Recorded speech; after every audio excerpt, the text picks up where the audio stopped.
Today's topic, Dalton's law of partial pressure and kinetic molecular theory of gases. First, Dalton's law of partial pressure. നമ്മളൊരു cylinder എടുത്തിരിക്കുകയാണ്. ഈ സിലിണ്ടറിനകത്ത് ഒരു 3 non reacting gases എടുത്തിരിക്കുകയാണെന്ന് നിങ്ങൾ assume ചെയ്തു. അപ്പൊ ഈ സിലിണ്ടറിനകത്ത് നമ്മളൊരു 3 നോൺ റിയാക്ടിങ് ഗ്യാസസ് എടുത്തിട്ടുണ്ട്.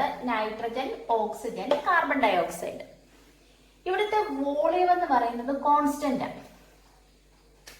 അതായത് ഇതാണ് നമ്മുടെ സിലിണ്ടറിന്റെ വോളിയം എന്ന് പറയുന്നത്. അപ്പൊ അവൈലബിൾ ആയിട്ടുള്ള ഈ സ്പേസസിൽ ഏതിനൊക്കെ മൂവ് ചെയ്യാൻ പറ്റും? നൈട്രജനും മൂവ് ചെയ്യാം, ഓക്സിജനും കാർബൺ ഡൈ ഓക്സൈഡിനും. അപ്പൊ ഈ 3 ഗ്യാസിന്റെയും വോളിയം നമ്മൾ എന്തായിട്ട് എടുത്തിട്ടുള്ളത്? കോൺസ്റ്റന്റ്. ഇനി ടെമ്പറേച്ചറും കോൺസ്റ്റന്റ് ആയിട്ട് എടുത്തിരിക്കുക. നമ്മുടെ റൂം ടെമ്പറേച്ചർ എന്താണോ ഇവിടുത്തെ ടെമ്പറേച്ചർ റൂം ടെമ്പറേച്ചർ ആയിട്ട് എടുത്തിരിക്കുക. അപ്പം വോളിയം കോൺസ്റ്റന്റ് ആണ്, ടെമ്പറേച്ചറും കോൺസ്റ്റന്റ് ആയിട്ട് എടുത്തിരിക്കുക. പ്രഷർ. ഇവിടെ ഓക്സിജൻ ഗ്യാസ് അതിൻ്റെതായിട്ടുള്ള ഒരു പ്രഷർ എക്സേർട്ട് ചെയ്യും. അതേപോലെ നൈട്രജൻ അതിൻ്റെതായിട്ടുള്ള ഒരു പ്രഷർ ഉണ്ട്, കാർബൺ ഡൈ ഓക്സൈഡിന് അതിൻ്റെതായിട്ടുള്ള ഒരു പ്രഷർ ഉണ്ട്. എങ്കിൽ ഇവിടുത്തെ ടോട്ടൽ പ്രഷർ എന്ന് പറയുന്നത് ഈ ഓരോ ഗ്യാസും എക്സേർട്ട് ചെയ്യുന്ന പ്രഷറിന്റെ സമ്മായിരിക്കുമല്ലോ. ഇപ്പൊ നമ്മൾ ആ സിലിണ്ടറിനകത്ത് 3 ഗ്യാസ് എടുത്തിട്ടുണ്ട്. ആ ഗ്യാസിനൊരു പ്രഷർ ഉണ്ട്, ഗേഷ്യസ് പ്രഷർ. ആ ടോട്ടൽ പ്രഷർ എന്ന് പറയുന്നത്, അതായത് ആ സിലിണ്ടറിനകത്തുള്ള ഗ്യാസിന്റെ ടോട്ടൽ പ്രഷർ എന്ന് പറയുന്നത് ഈ ഓരോ ഗ്യാസും അതിൻ്റെതായിട്ടുള്ള ഒരു പ്രഷർ എക്സേർട്ട് ചെയ്യും, അതിന്റെ സമ്മായിരിക്കും. ഇപ്പൊ നൈട്രജൻ അതിൻ്റെതായിട്ടുള്ള ഒരു പ്രഷർ എക്സേർട്ട് ചെയ്യാൻ പറ്റും, ഓക്സിജൻ ഗ്യാസിന് അതിൻ്റെതായിട്ടുള്ള ഒരു പ്രഷർ ഉണ്ട്, കാർബൺ ഡൈ ഓക്സൈഡിന് അതിൻ്റെതായിട്ടുള്ള ഒരു പ്രഷർ ഉണ്ട്. ഈ ഓരോ ഗ്യാസും എക്സേർട്ട് ചെയ്യുന്ന പ്രഷർ എന്താണോ അതിന്റെ സമ്മായിരിക്കും ഇവിടുത്തെ ടോട്ടൽ പ്രഷർ എന്ന് പറയുന്നത്. ഇതാണ് നമ്മുടെ ഡാൾട്ടൺസ് ലോ പറയുന്നത്. 2 or more non reacting gases mix ചെയ്ത് കഴിഞ്ഞാൽ അവിടുത്തെ ടോട്ടൽ പ്രഷർ എന്ന് പറയുന്നത് ഈ ഓരോ ഗ്യാസും എക്സേർട്ട് ചെയ്യുന്ന പ്രഷറിന്റെ സമ്മായിരിക്കും. ഇനി ഓരോ ഗ്യാസും എക്സേർട്ട് ചെയ്യുന്ന പ്രഷറിനെ നമുക്ക് പാർഷ്യൽ പ്രഷർ എന്ന് വിളിക്കാം. നൈട്രജൻ എക്സേർട്ട് ചെയ്യുന്ന പ്രഷറിനെ പാർഷ്യൽ പ്രഷർ ഓഫ് നൈട്രജൻ, ഓക്സിജന്റെ partial pressure of oxygen, carbon ഡൈ ഓക്സൈഡിന്റെ partial pressure of carbon dioxide. Dalton's law അനുസരിച്ച് ഇവിടുത്തെ ടോട്ടൽ പ്രഷർ, പി ടോട്ടൽ എന്ന് പറയുന്നത് എന്തിന്റെയൊക്കെ സമ്മായിരിക്കും? നൈട്രജന്റെ ഒരു പ്രഷർ ഉണ്ട്, അതിനെ നമ്മൾ പാർഷ്യൽ പ്രഷർ ഓഫ് നൈട്രജൻ എന്ന് വിളിക്കും, Pn2, പ്ലസ് ഓക്സിജന്റെ പ്രഷറിനെ partial pressure of oxygen, plus carbon ഡൈ ഓക്സൈഡിന്റെ partial pressure of carbon dioxide. ഈ 3 ഗ്യാസിന്റെയും പ്രഷറിന്റെ സമ്മാണ് എന്തെന്ന് പറയുന്നത് ഇവിടുത്തെ ടോട്ടൽ പ്രഷർ. ഇതാണ് Dalton's law of partial pressure എന്ന് പറയുന്നത്. നമ്മൾ ഒരു സിലിണ്ടറിനകത്ത് 2 or more non reacting gases mix ചെയ്താൽ ആ സിലിണ്ടറിനകത്തുള്ള ഗ്യാസിന്റെ ടോട്ടൽ പ്രഷർ എന്ന് പറയുന്നത് sum of partial pressure of an individual gases at constant volume and temperature. എക്സാമിന് ചോദിക്കുക, state Dalton's law of partial pressure. എങ്ങനെ നമുക്ക് സ്റ്റേറ്റ് ചെയ്യാൻ പറ്റും? The total pressure of A mixture of 2 or more non reacting gases is the sum of partial pressure of an individual gases. That is P total is equal to P1 plus P2 plus P3 plus etc. നമ്മൾ എത്ര എടുക്കുന്നോ ആ gas, ഓരോ ഗ്യാസിന്റെയും partial പ്രഷറിന്റെ സമ്മായിരിക്കും എന്തെന്ന് പറയുന്നത് total pressure. അപ്പം Dalton's partial pressure state ചെയ്യാമല്ലോ. എങ്ങനെ നമുക്ക് സ്റ്റേറ്റ് ചെയ്യാൻ പറ്റും?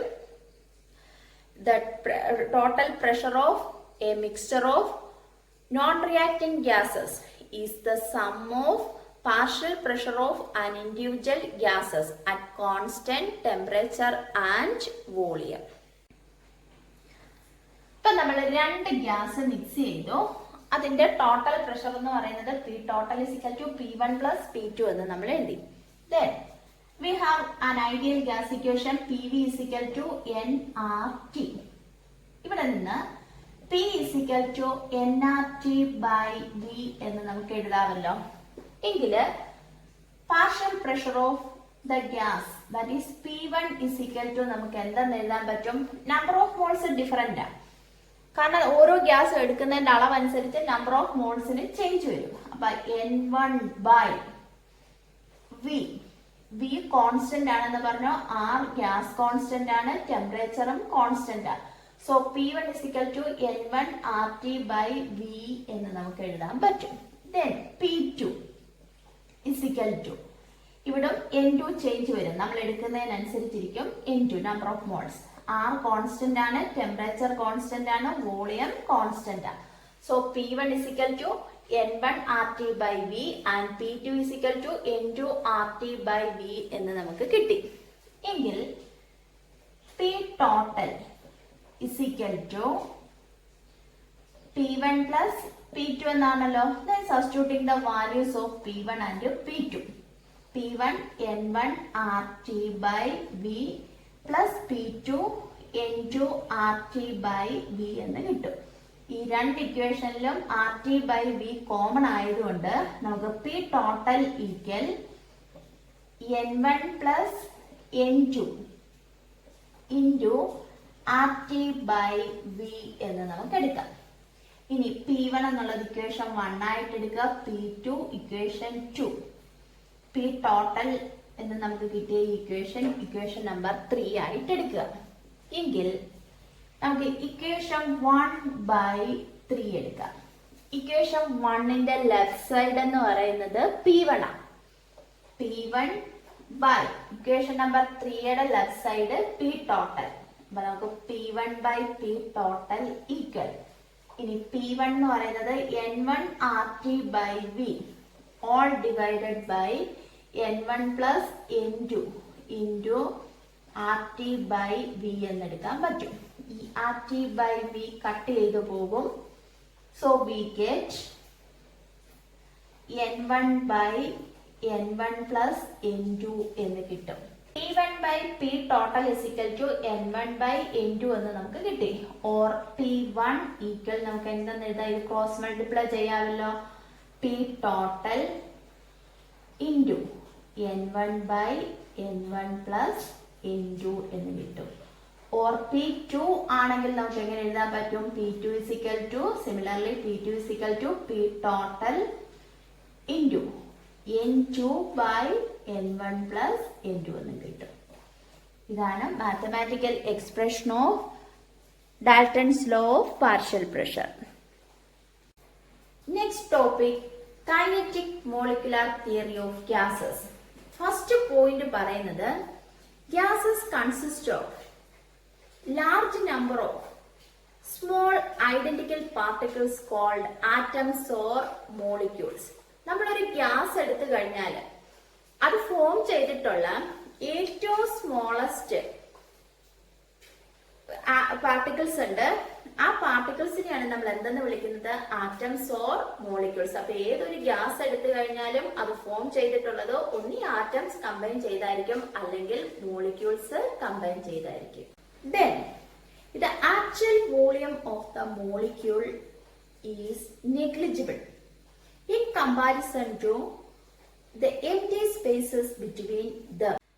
എന്തുവാ പറഞ്ഞിട്ടുള്ളത്? നമ്മൾ ഒരു സിലിണ്ടറിനകത്ത് കുറച്ച് ഗ്യാസ് എടുത്തിരിക്കുക. നമ്മൾ പറഞ്ഞ ഗ്യാസ് ഫോം ചെയ്തിട്ടുള്ള ആറ്റംസ് അല്ലെങ്കിൽ മോളിക്യൂൾസ് കമ്പൈൻ ചെയ്ത. അപ്പൊ ഈ സിലിണ്ടറിന്റെ വോളിയം എന്താണോ അതായിരിക്കുമല്ലോ ഈ ഗ്യാസിന്റെ വോളിയം എന്ന് പറയുന്നത്. അപ്പൊ ടോട്ടൽ വോളിയമായിട്ട് കമ്പയർ ചെയ്യുമ്പോൾ ഈ ഒരു പാർട്ടിക്കിളിന്റെ വോളിയം, അതായത് ഒരു ആറ്റം അല്ലെങ്കിൽ മോളിക്യൂളിന്റെ വോളിയം എന്ന് പറയുന്നത് വളരെ നെഗ്ലിജിബിൾ ആണ്. എന്ന് പറഞ്ഞാൽ വളരെ മൈന്യൂട്ട്. നമുക്ക് ആറ്റം അല്ലെങ്കിൽ മോളിക്യൂളിനെ നമുക്ക് നേക്കഡായോ ഈവൻ മൈക്രോസ്കോപ്പ് പോലും ഉപയോഗിച്ച് കാണാൻ പറ്റുന്നില്ല.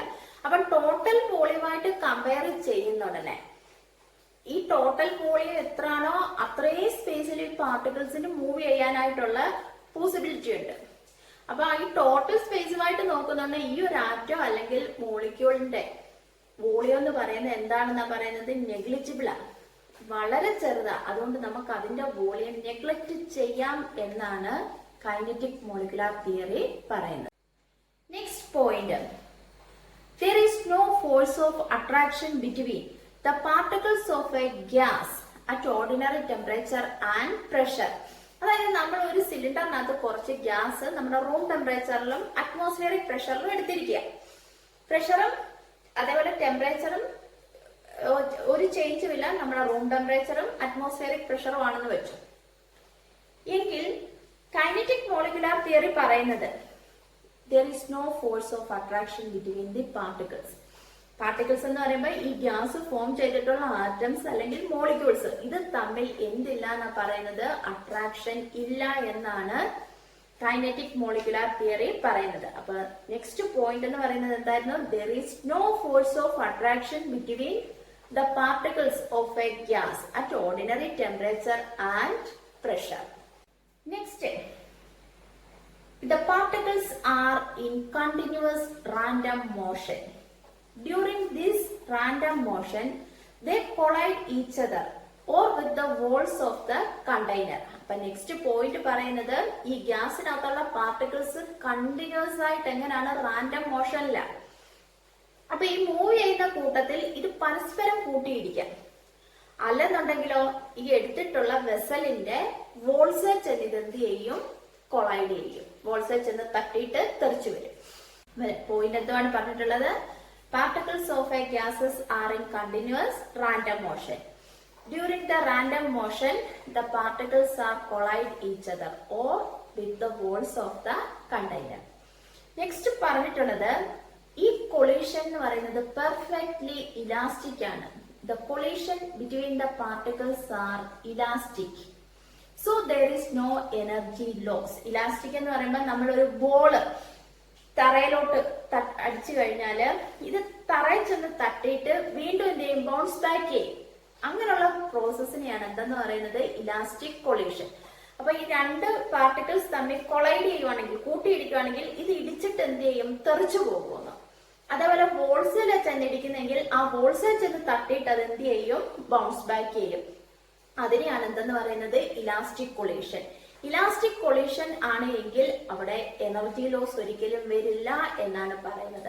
അതാണ് നെക്സ്റ്റ് പോയിന്റ് പറഞ്ഞിട്ടുള്ളത്, collision of the particles are perfectly elastic, so there is no energy loss. Then last point, the average kinetic energy of the particles is directly proportional to temperature. ടെമ്പറേച്ചറിനോട് proportional ആണ് ഈ പാർട്ടിക്കിൾസിന്റെ kinetic energy. Temperature കൂടുമ്പോൾ പാർട്ടിക്കിൾസിന്റെ മൂവ്മെന്റും എന്ത് ചെയ്യും, കൂടും. Move ചെയ്തുകൊണ്ടുള്ള പാർട്ടിക്കിൾസിനുള്ള എനർജിയാണ് kinetic energy. അപ്പൊ മൂവ് ചെയ്യാൻ കൂടുവാണെങ്കിൽ അതിന്റെ കൈനറ്റിക് എനർജി സ്വാഭാവികമായിട്ട് അവിടെ എന്ത് ചെയ്യും, കൂടും. ഇത്രയാണ് കൈനറ്റിക് തിയറിയുടെ പോസ്റ്റുലേറ്റ്സ്. ഇപ്പൊ postulates of kinetic molecular theory of gases എന്ന് ചോദിച്ചു കഴിഞ്ഞാൽ first point, gases are made up of small identical individual particles called atoms or molecules. The actual volume of the molecule is negligible in comparison to the empty spaces between them. Next, there is no force of attraction between the particles in a gases at ordinary temperature and pressure. Then particles are in continuous random motion. During the random motion, they collide each other or with the walls of the container. Then the collision of the particles are perfectly elastic, so there is no energy loss. Then last point, the average kinetic energy of the particles is directly proportional to temperature.